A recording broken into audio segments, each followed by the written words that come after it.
বন্ধুরা, কখনো কি মনে হয়েছে চারদিকের আলো হঠাৎ করে নিভে গেছে, যেন আকাশ ভরা তারা হঠাৎই কালো মেঘে ঢাকা পড়ে গেছে। তুমি একা দাঁড়িয়ে আছো জীবনের দুঃখ অন্ধকারে, আর ঠিক তখনই মনে একটা প্রশ্ন জাগে, ঈশ্বর কি সত্যি আছেন? তিনি কি আমাকে দেখছেন, আমার কষ্ট অনুভব করছেন? আচ্ছা বলো তো, এমন মুহূর্ত কি তোমার জীবনে এসেছে যখন মনে হয়েছে বিশ্বাস ভেঙে গেছে, স্বপ্ন ভেঙে গেছে, আর বুকের ভেতরটা কেবল কান্নায় ভরে উঠেছে? আর ঠিক সেই সময় আমাদের হাত ধরে দাঁড়ান ঠাকুর শ্রী রামকৃষ্ণদেব আর মা সারদা দেবী। তারা শিখিয়েছেন বিপদ মানে অন্ধকার নয়, বরং অন্তরের আলোক পরীক্ষা। ঠাকুর বলেছেন, যে বিশ্বাস রাখে সেই পার হয়। ভাবো তো, তোমার বুকের ভেতরে যদি ঈশ্বরের প্রতি নির্ভরতার আলো জ্বলে ওঠে, তবে কি কোনো অন্ধকার আর টিকতে পারে? তুমি কি বিশ্বাস করো আজকের অশ্রু আগামী দিনের আলোয় রূপ নেবে? মা সারদা বলতেন, ধৈর্য ধরো, সব ঠিক হয়ে যাবে। আমরা প্রায় তাড়াহুড়োয় ভেঙে পড়ি, অথচ জীবনের প্রতিটি ক্ষত সময়ের সাথে সাথে শুকিয়ে যায়। বলো তো, তোমার জীবনের কি এমন কোনো ক্ষত নেই যা সময় ধীরে ধীরে সরিয়ে দিয়েছে? নমস্কার বন্ধুরা, আশা করি তোমরা সবাই ভালো আছো। আমি তোমাদের বন্ধু নন্দিতা, তোমাদের সবাইকে স্বাগত জানাই তোমাদের এই চ্যানেল মৃণাল ভাইবসে। ঠাকুর বলেছেন, কর্তব্য পালন করো, ফলের চিন্তা করো না। আচ্ছা, তোমার কি মনে হয় না আমরা প্রায় ফলের চিন্তায় এতটাই অস্থির হয়ে যাই যে করণীয় কাজেই মন দিতে পারি না? যদি আজ শুধু কর্তব্যে মন দিই, তবে ফল তো নিজে থেকেই আসবে। এই বিশ্বাসই তো আমাদের মুক্তি দেয়।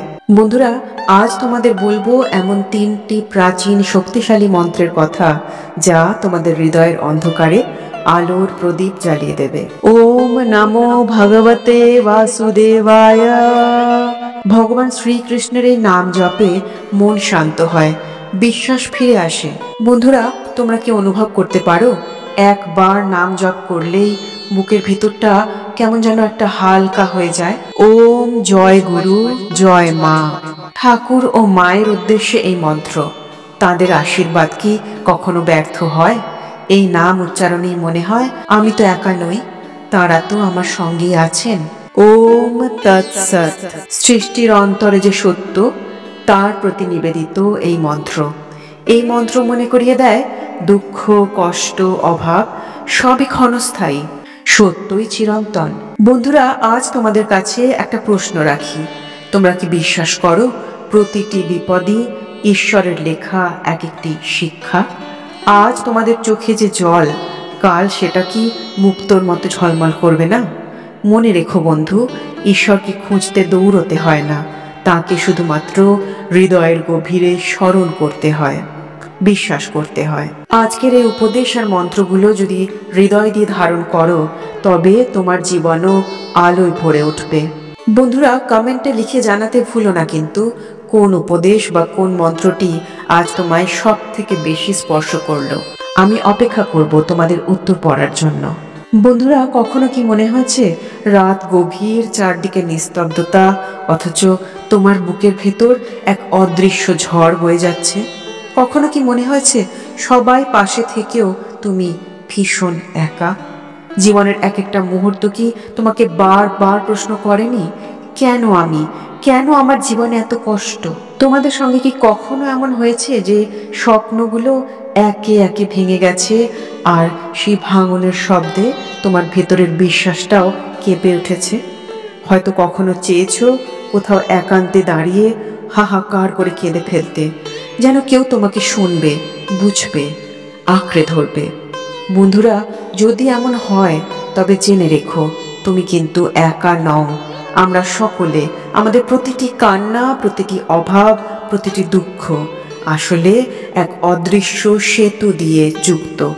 আর সেই সেতুর অপর প্রান্তে দাঁড়িয়ে আছেন ঈশ্বর, মা সারদা দেবী, শ্রীরামকৃষ্ণদেব, যাঁরা আমাদের প্রত্যেকটা দীর্ঘশ্বাস নীরবে শুনে চলেছেন। জীবনটা যখন হঠাৎ ভেঙে যায়, দুঃখ এসে আমাদের ঘিরে ধরে, তখন প্রথম প্রশ্নটা মাথায় আসে, কেন? কেন এমন হলো? কেন আমি ভুগছি? তোমারও কি এমন প্রশ্ন জেগেছে? ভাবো তো, যদি সেই অন্ধকারের মধ্যেই ঈশ্বর নীরবে তোমাকে ইশারা দেন, আমি আছি, আমি তোমাকে ছাড়িনি তো, তাহলে কি তোমার বুকের ভারটা কিছুটা হালকা অনুভব হবে না? মা শারদা বলেছেন, আমার ছেলে মেয়েরা বিপদে পড়লে আমি থাকবো না, তা কি হয়? বন্ধুরা, এই কথাটা কিন্তু শুধুমাত্র শব্দ নয়, এ এক আশ্রয়, এক আশ্বাস। তুমি কি অনুভব করনি কখনো ভীষণ বিপদের সময়ে কোনো এক অজানা শক্তি তোমাকে এসে ঘিরে রেখেছে, তোমাকে রক্ষা করেছে? ঠাকুর শ্রী রামকৃষ্ণদেব বলতেন, বিশ্বাস রাখো, নাম জপ করো, তিনি তোমাকে রক্ষা করবেন। বন্ধুরা, তাহলে কি আমরা ভুল করে ভেবেছি যে ঈশ্বরকে খুঁজে বেড়াতে হয়? না বন্ধুরা, ঈশ্বরকে খুঁজতে হয় না, তাকে কেবল স্মরণ করতে হয়। তোমারও কি মনে হয় না, যতবার তুমি ঈশ্বরকে স্মরণ করেছ, ততবারই তোমার জীবনে নতুন এক আলো ফুটে উঠেছে? বিপদ কি আসলে শেষের সংকেত, নাকি নতুন পথের সূচনা? হয়তো এই প্রশ্নটাই তোমার ভেতরে ঘুরছে, তাই তো? সত্যি কি সব শেষ, নাকি এখান থেকেই শুরু হবে এক নতুন অধ্যায়?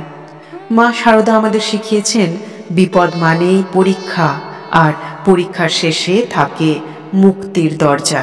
বন্ধু, তুমি কি প্রস্তুত সেই দরজাটা খুলতে? তাহলে এসো, আমরা একসাথে প্রতিজ্ঞা করি, আজ থেকে আমরা ঈশ্বরকে খুঁজে বেড়াবো না, বরং তাকে স্মরণ করব। চোখ ভিজে এলে লুকাবো না, প্রার্থনায় তা জুড়ে দেব। আর বিপদ যখন আসবে, তখন বিশ্বাস নিয়ে বলবো, আমার পাশে আছেন মা, আছেন ঠাকুর, আমি তো একা নই। বন্ধুরা, মনে রেখো, আমরা প্রত্যেকেই ঈশ্বরের সন্তান। তিনি কখনোই তার সন্তানকে ত্যাগ করেন না। আর যদি তোমার চোখে জল আসে, তবে জেনে রেখো, এই জলই আগামীকালের শক্তির বীজ। তাহলে বলো তো, তুমি কি আজ থেকে বিশ্বাসের সেই আলো জ্বালাতে প্রস্তুত? তুমি কি আজ থেকে নিজের কষ্ট ঈশ্বরের হাতে সঁপে দিতে প্রস্তুত? যদি সত্যি তাই হয়, তবে এই ভিডিওর শেষে মন্তব্যে লিখে দিতে ভুলো না কিন্তু, আমি একা নই, ঈশ্বর আমার সাথে আছেন।